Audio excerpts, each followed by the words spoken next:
Good morning. Welcome to this edition of the Lynne HAYES-FREELAND Show. Lots of good information.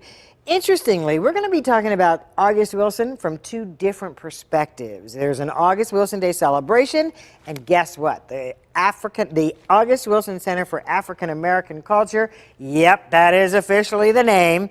They're renaming and having a gala, so we're going to talk to them. But we begin with a great opportunity for young people in this area who are interested in careers in journalism. It is the Frank Bolden Journalism Workshop. I'm going to let them tell you how long it's been going on. Brian Cook, Chris Moore, welcome to you. Thank you very much.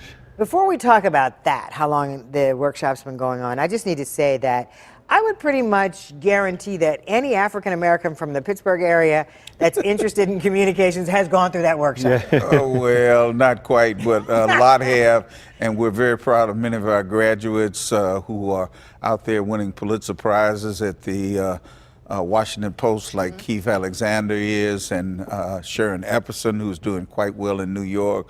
We've got graduates who work at O&O, at CBS O&O, can I say that? Yes. CBS O&O's in Toledo, Ohio, probably making more money than I am right now, and we're proud of that. Absolutely. So, Brian, just historically, how did the workshop start? And I'm going to guess that most people in our audience know who Frank Bolden is, but there may be some who don't. Very true.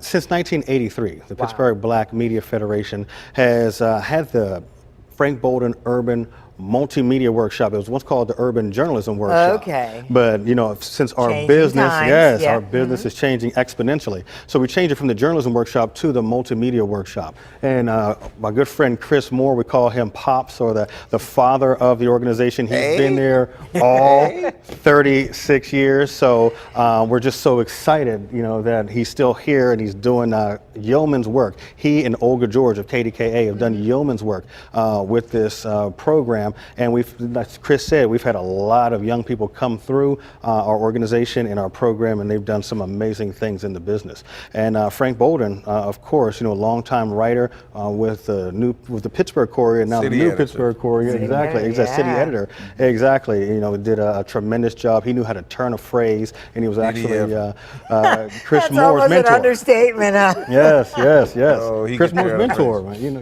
Yeah, exactly. All right. So lots of changes this year. For example, you're going to be at my alma mater this year, Duquesne University. Yes. We were there before, actually. Okay. I think we've been put out of just about every college in the city. But Okay. All right. I kiddingly say that, but we've had loving homes at CCAC, where we first started it, at the Homewood branch there. Right there on Kelly Avenue. We were there for a number of years. We've been at Point Park for 20-some years. And now we have been at Duquesne also, and we're going back to Duquesne. Okay. They wanted us. They made us an offer we couldn't refuse. There you go. And And Duquesne you know has some what? great, It's nice to be wanted. Right. Indeed. Very true. And When I was a kid, I wasn't wanted. Now I'm wanted in 7 states. But seriously, folks. Right. So, Brian, tell me about, because first of all, the deadline to apply is very soon. Yes. Who should apply? The people who should apply are students who have finished their freshman year of high school all the way to rising seniors. So if you're a senior who has graduated from high school and on your way to college, you are eligible. And anybody of all races are eligible to be a part of it. So if people go to pbmf.org/workshop, they can see the application, send it in, or email it to us, and they'll be able to be vetted and possibly be a part of this week-long program. Free. And it's the week of June 15th, yes, the week of June 15th into the following Saturday. Now, Chris, can students come more than once? Is there a reason to come more than once? We have a lot of return students who come back, some who got in early. We did accept some 10th graders every once in a while because not enough juniors and seniors applied. And so we didn't turn down young people who wanted to get that kind of education.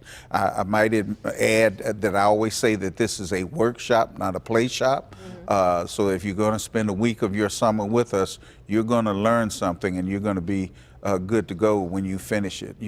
Most of our young people go off to college and they come back and say, Mr. Moore, guess what? I said, what? And I already know the answer. I'm the first freshman in the history of my university to be the anchor at the newscast. And I said, well, tell me what happened. And they walk in, they say, because we have a dress code, they walked in with their tie or their business suit and their heels and their pearls, and everybody else had on T-shirts and cutoffs, and they just land a position because they've been through our program Because and they know know, what to because do. they've been They taught. know. Yeah. Absolutely. There's a certain essence that they have in the way that they carry themselves. Once they get to college campuses, they're leaps and bounds ahead of the other students. I mean, we're teaching them No everything from television to radio to podcasting as we talk about how our business is changing. I was going to say, I was to going to ask digital. you to elaborate on that. Oh, okay. And that makes perfect sense because newspaper jobs are harder to come by this year. They are, and it's unfortunate what's happening to our business. And again, you know, with, like you said, newspaper jobs are dwindling.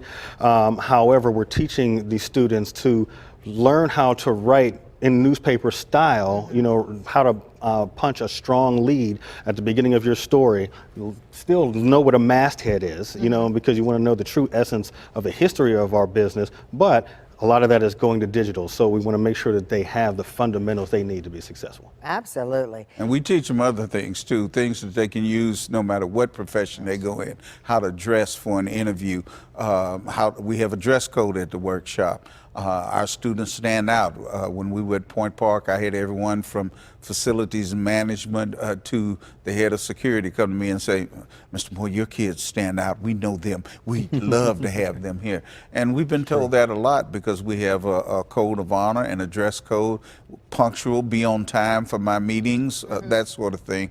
And those are the other things, life skills that we teach beyond journalism. You know, I think the best part, one of the best parts about it is when you have high expectations for kids, they'll reach high expectations. That's when true. you lower them, they kind of That's stay true. where they are.